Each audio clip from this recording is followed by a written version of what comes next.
Bonjour et bienvenue sur la chaîne. Dans la dernière vidéo, nous avons parlé d'un prix d'une action et de la capitalisation boursière. Aujourd'hui, nous allons plus loin. Connaître la taille d'une entreprise est important, mais cela ne dit pas si le prix est justifié. La question devient simple. Est-ce que les prix correspondent aux bénéfices générés? C'est ici qu'intervient la ration PE. Le PE signifie Price to Earning. Il s'agit du rapport entre le prix de l'action et les bénéfices par action. La formule est directe. PE, prix d'action, divisé par bénéfice par action.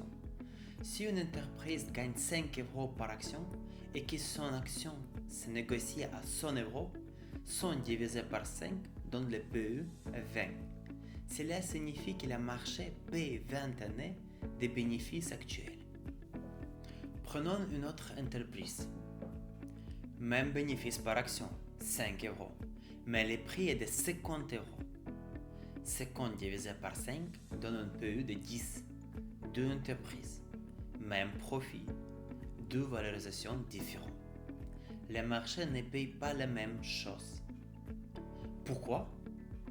Parce qu'il ne regarde pas uniquement le présent. Il regarde les attentes. Si ce contenu vous aide à mieux analyser les actions, abonnez-vous pour ne pas la manquer la suite. Une PE élevée signifie que l'investisseur accepte de payer plus cher chaque euro de bénéfice. Il anticipe une croissance future. Si une entreprise augmente ses bénéfices de 20% par an, les bénéfices d'aujourd'hui n'est qu'une pas de départ. Dans les quelques années, ce profit peut être nettement plus élevé. Dans ce contexte, une PE 30 peut sembler élevée aujourd'hui, mais elle devenir plus raisonnable si les bénéfices progressent rapidement. Autrement dit, le marché paye la croissance attendue. Prenons un exemple. Une entreprise gagne 5 euros par action aujourd'hui. S'il augmente ses bénéfices de 25% par an, dans quelques années, ces 5 euros peuvent devenir 8, 9, 10 euros. Le PE initial diminue mécaniquement à mesure que les bénéfices augmentent. Mais cette logique repose sur une condition.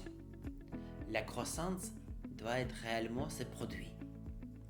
Si les bénéfices ralentissent, une PE devient fragile.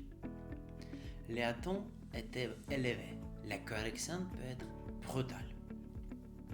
Un PE faible n'est pas forcément une opportunité. Parfois, cela reflète d'une entreprise stable qui n'a pas beaucoup de potentiel de croissance. Mais, autrefois, une PE faible traduit par la méfiance du marché. Le marché peut anticiper des difficultés ou une baisse future des bénéfices.